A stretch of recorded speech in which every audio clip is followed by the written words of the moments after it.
Hi, welcome to the video. Make sure to like and subscribe if you enjoy, and comment your thoughts and opinions on the stories. Let's get started. Am I the antagonist for walking out of an interview when they would not disclose a salary to me? I'm getting mixed messages about this and a variety of opinions. Last year, I graduated with my degree in computer science. Since then, I worked on contract for a company that has been fairly okay, but not one I plan to try and start a career with. Since my contract ends in a month, I've been looking for full-time work. The hardest part about this though is fitting all the interviews in.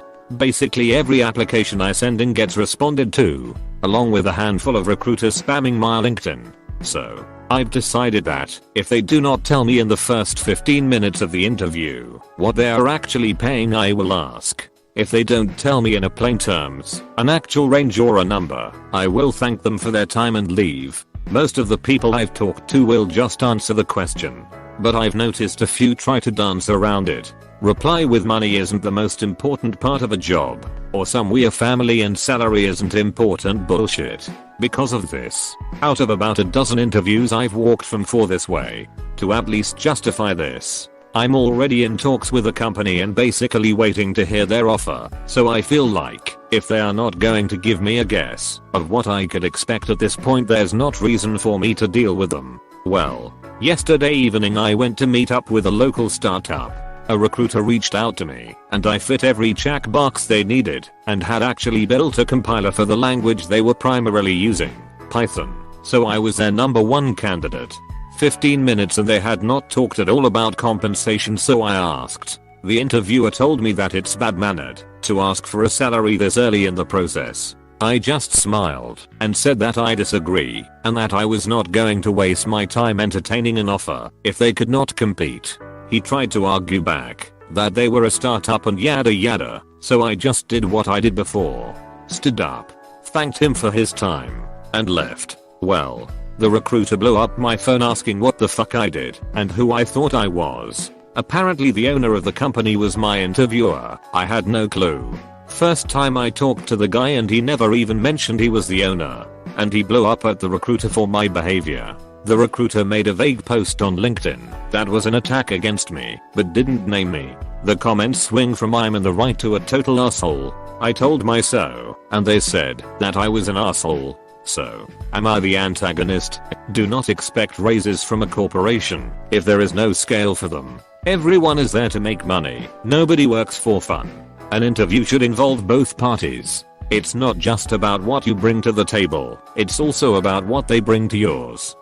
Comment by team member Cody. Now for the top comments.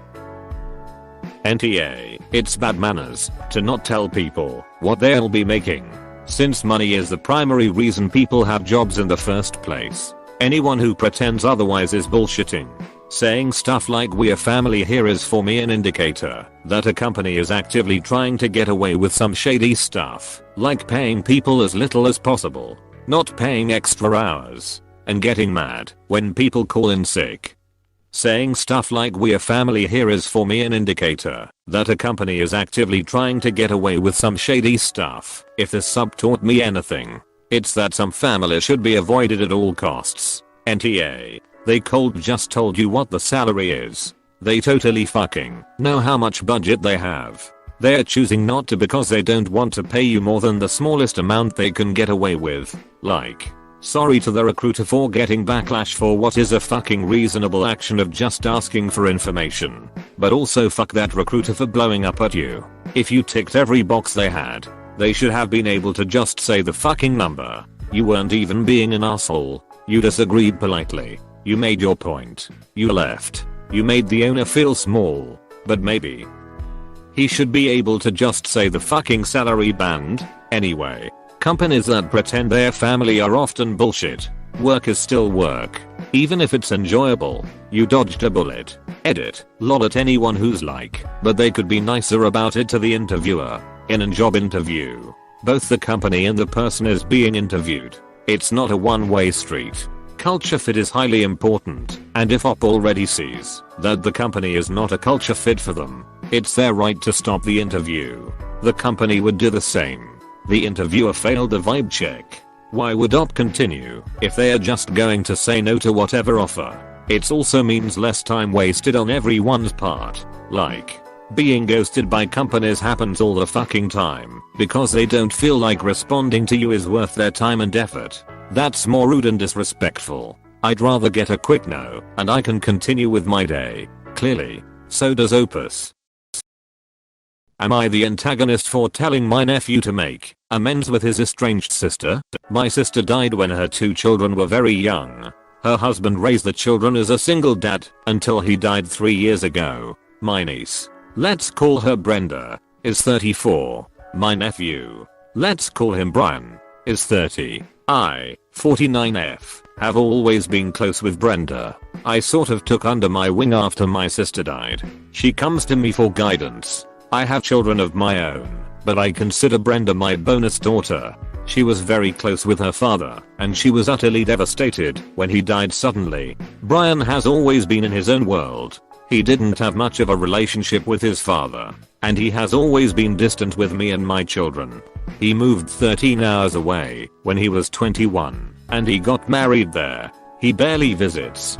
Brian hates Brenda. He estranged himself from her right after their father died. He claims that Brenda is a bully to him and his wife. He also claims that Brenda stole his inheritance. Brenda can be spirited and emotional sometimes, and she says things she doesn't mean. But she's a good person with a big heart. She goes to church with me, and Brian and his wife haven't stepped foot into a church in a long time.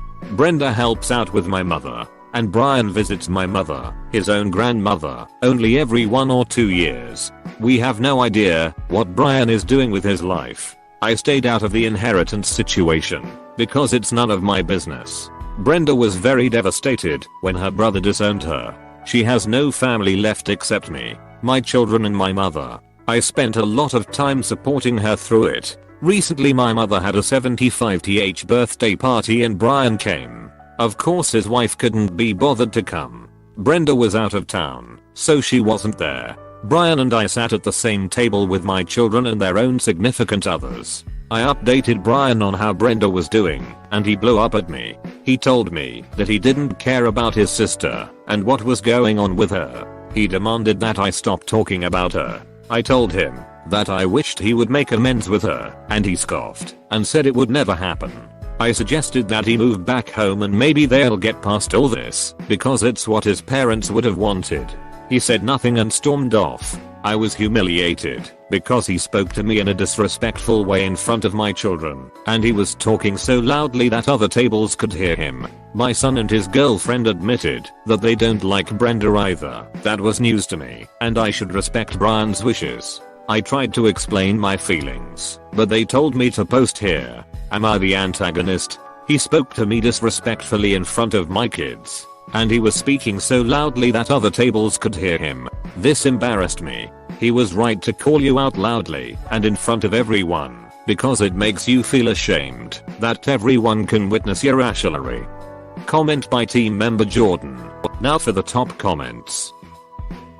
AITA, from what you wrote, you have no idea about Brian's side at all. You're wrong to presume you can lecture him on that relationship, since you only know one side of it. And you are even more wrong to choose to discuss the situation with him at an event for your mother, while you were sitting with a bunch of family members instead of asking to speak with him privately and not at a family event. The fact that you felt humiliated is entirely your own fault. How do you think Brian felt, having what is obviously a very sensitive issue brought up, while he's at an event with a bunch of family members that he rarely sees? Right? Poor guy moved 13H away. Doesn't even want to hear if his sister is alive. Yet somehow Op thinks it's constructive advice to ask him to move back and make amends with sister because dead people would have liked that. Sit down, Op. You're the a-hole. AITA. It's very clear how much more you have favored Brenda since they were children. And your opinion of her and Brian is extremely biased. Brian has made it quite plain his reasonable boundaries of not wanting to have Brenda in his life. And you trampled all over them. Your feelings about their relationship, or lack thereof, are absolutely meaningless. He claims that Brenda is a bully to him and his wife. Info, is he right? Your account here doesn't track. Brian moved far away, almost as soon as he could. People don't generally abandon a family support structure like that unless it isn't actually supportive to them as an individual. So how did it get to the point where Brian would rather have no contact or minimal contact with his family? Am I the antagonist for not budging in terms of a certain name for my son? I'm 26 and I'm engaged. My fiancée is also pregnant. She's due in October. We are having a boy. She really wants to name our son a certain name. For sake of the story, let's say it's Bob. Fiancée is dead set on naming our son Bob. Now Bob is a very important name to her. A very good friend of hers name is Bob. Bob passed away tragically and she wants to name our son after Bob to honor him. So before my girlfriend and I knew each other, I actually knew Bob. He was a prick. I never liked him. This was also when we were in our late teens. So it's fair to assume has changed, and that's when he was friends with my GF. I bet you're reading this wondering why I'm so against honoring Bob by naming our son after him. Well, the amazing and inspirational Bob, the saint that he was, actually died of a heroin overdose. Now call me insensitive, but I don't really want to name my son after a guy who died of heroin, much less a guy who I remember not liking very much, who then died of heroin. My fiancé is very upset and thinks I'm being a huge asshole, but I'm sorry. When our son asks why he's named Bob, his mom will explain he was named after a really special, really great person. When he asks what happened to Bob, or why has never met Bob, then what? We say oh yeah, he gallantly and triumphantly did too much heroin and died. Like fucking come on. I don't think him being crazy at all, but my fiancé is acting like him a member of Scottish or something. I think my request is rational. There's many great men on her side of the family we can honor if she wants. But why Bob? Would you mind talking to your wife about additional ways to remember Bob? She undoubtedly valued him. But there are so many other ways to honor him that don't involve naming a child after him. Let her open up about his meaning while you converse with her and demonstrate empathy. Comment by team member Taylor. Now for the top comments. NTA. Child naming vetoes by one parent or the other are absolute. NTA. I'm a father to be, and one thing I feel very strongly about is both parents have total veto power when it comes to naming the baby. NTA. Even without the cause of death, you shouldn't have to live with your son being named in honor of someone you disliked. Yeah, I mean, take the death out of it, I still thought he sucked. My fiancé doesn't love every single one of my friends. I'd never suggest honoring a friend I know my fiancé doesn't like. NTA. Whether Bob was a great man or the Antichrist really doesn't matter. You both have to agree on a name together. She should let it go and find something you both like together. It's not your child's job to carry the weight of Bob's memory. Your GF is being super unfair to this kid, who isn't even born yet, giving him the job of carrying a light for a man he will never know. Meanwhile, you'll be reminded of a dude you didn't like for the rest of your life. Am I the antagonist for only taking my nieces on a trip and not my nephews? My sister and her husband have very misogynistic views, and they brought their kids up accordingly. Their sons, 15, 17, 18, do virtually no chores in the house. They just eat and play video games all day. Their daughters, 14, 16, 20, take on most of the household work. They cook, clean, do laundry, babysit their younger cousins, etc. This has made the boys spoiled, entitled and not very pleasant to be around. They pretty much demand their sisters to do even the most basic things for them, and when they try to refuse, their parents get mad at them. I decided to surprise my nieces with a trip to Europe in a few weeks. They deserve time off to be pampered and treated. They work very hard. They are very excited about the trip. Now the problem is that their brothers found out and are angry. They believe that they deserve to be on the vacation too. I told them that pretty much every day is a vacation for them, and they haven't shown themselves to be worthy of such a trip. They, my sister and brother-in-law, are all angry with me. My extended family is only my side. Am I the antagonist? TLDR, I'm taking only my nieces on a foreign trip and not my spoiled nephews. You may always promise your nephews that you will make plans for them the following year. Watch their heads explode if you refer to it as a girl's trip as they become older. they'll turn into spoiled brats. They are far too old to not understand that respect must be earned rather than given. Comment by team member Shannon. Now for the top comments. NTA. So they are raising 3 future incels? Great. What the world needs. Parents don't realize they'll be raising their kids their whole damn lives if they do this. My parents are currently doing this with my sibling that's almost 30. Now he has kids, and they're practically raising them too. My mom will ask my brother where his infant son is, and he will just say I don't know and walk away, because he knows if he just blatantly refuses to take care of his own kids, my mom will step in. Pretty sad. TBH. NTA, you are a wonderful aunt and they certainly deserve some time away. My only concern would be how things are going to be for them when they come back. That's also a concern of mine. My hope is that it will be a wake-up call to the boys and their parents that their behavior is unacceptable. But I'm not holding my breath. The good news is that the girls are all close to approaching legal age, so they will soon be able to branch out and learn that they deserve so much better than what they've been given. Am I the antagonist for walking out in the middle of my husband's birthday dinner? My husband, 30 male, and I, 27F, have been together for 3 years and married for 5 months. Our relationship has been without any problems until the week before our wedding. My husband was very close friends with a woman, let's call her Ava, that he has known since they were sophomores in high school. I never had a problem with Ava. I thought it was very obvious that she and my husband are just friends. I mean, she had a long-term boyfriend and all. So, I felt no jealousy or anything. I actually got along with Ava pretty well. We all hung out together regularly. But then my husband dropped a bombshell on me the week before we got married. I remember he sat me down and told me that Ava revealed to him that she has feelings for him and tried to convince him to not get married to me. She even broke up with her boyfriend of 6 years to prove that she was serious about my husband. My husband and I both agreed to cut her off. We uninvited her to our wedding, and neither one of us have been in contact with her since. It was my husband's 30th birthday yesterday. He just wanted to have a dinner with family and friends, so that's what we did. So, we are all in a restaurant eating when all of a sudden Ava walks in. She walks to our table and says she didn't mean to intrude, that she was just getting dinner by herself, and then saw us. She then wishes my husband a happy birthday. I expect her to leave, but then my husband asks if she wants to join us. I look at my husband like, what the fuck are you doing?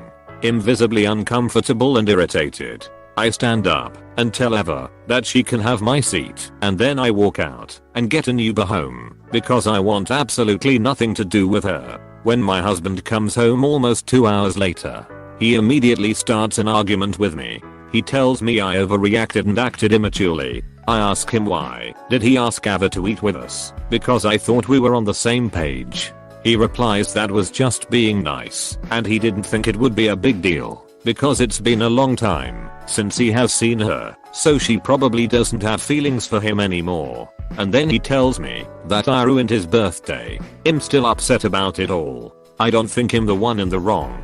I mean, this woman literally tried to steal my partner. Am I the antagonist? I'd like to give your husband the benefit of the doubt and say he's just foolish to let a woman who tried to dissuade him from marrying you to sit at your table. He did not prevent you from leaving. He went out for 2 hours, and now he has the guts to come home and shout at you for your behavior. Comment by team member Jordan. Now for the top comments. NTA. She literally tried to talk him out of marrying you and to be with her instead.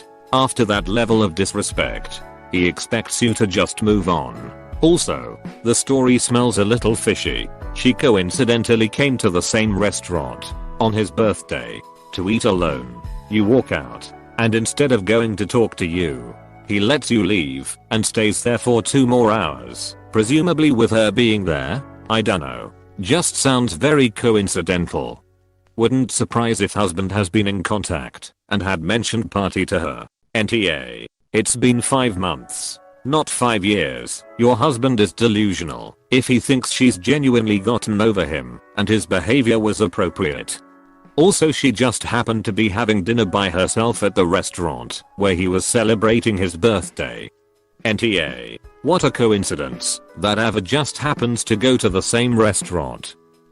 I don't get your husband's logic here. He disinvited her to his wedding, but offers her to sit down and have dinner when she wasn't invited. There's something off here. Am I the antagonist for refusing to make my husband another cup of coffee after he purposely dropped the first one? My F26 husband, male 31, woke up not in the mood this morning and told me to make him a cup of coffee before he went to work. I went and made it with extra sugar just like how he always likes it, but when I handed it to him and he tasted it, he made a face and said it was too sweet. I told him this is how he usually has it, but he said he wasn't in a good mood today and told me to make another one. Mind you, I was already 20 minutes late for work. I told him no, and he already had one and should just drink it. Next thing I knew, he dropped EG cup on the floor purposely and said that he no longer has it and I should go ahead and make another one. I refused, and then we had an argument and I just walked out. He texted me a bunch later saying I disrespected him and forced him to not have his daily coffee by acting stubborn and having an attitude. Then reminded me of how much work he's picked and how much time and rest he'd sacrificed in order to help me while I was recovering from the birth of our son, and that was just the first week. Then I had to get up. He said I owe him and that I should have returned at least one of his many favors instead of deciding to ruin his day. I came home and he's here refusing to even look at me. Am I the antagonist? Should I have just taken 5 minutes to make him another one? Get a divorce if you don't want to share your life with a guy who clearly views you as subhuman and exists just to serve him. There are numerous problems with his behavior. He twice requested that you make him coffee before having a fit. Comment by team member Parker. Now for the top comments. I'm sorry. What? Please tell me you did not clean that coffee up that he dropped. NTA. He needs therapy. He's controlling and vindictive. This is a very telling point in your relationship, TBH. The fact that you needed to ask if you are the asshole is also telling. He basically threw a cup of coffee on the ground and demanded another, and cited indignation for having to take care of you in the most vulnerable of moments after you birthed his kid. This behavior is beyond disgusting. Honestly, 4 years after pregnancy, the husband should do his best to be kind and use this time to learn patience to help those raw nerves heal both physically and emotionally, because it takes a long time for some.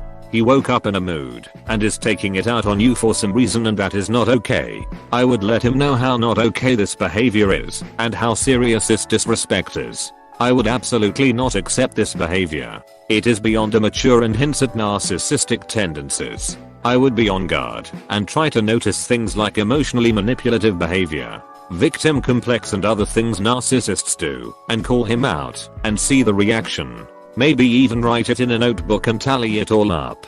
Absolutely not the a-hole. Your husband is a huge R for that. Decide for yourself whether or not it is worth it for you to potentially water years of your life with this dude. Narcissists basically never change, just FYI. NTA. It worries me that you even had to ask if you're tar. He's obviously manipulated you so much to make you think that this could anyway be your fault. Lots of people on here jump very quickly to say divorce, but in this case, I'd say absolutely think long and hard about whether you want to live your life with a man who clearly thinks you are a lesser being and is there to serve him. Get a divorce. Seriously. Yes, it baffled me that she thinks she did anything wrong. I mean, he wants her to pay her back because he did more for her after she recovered after childbirth. I mean, come on. I can't wrap my head around this.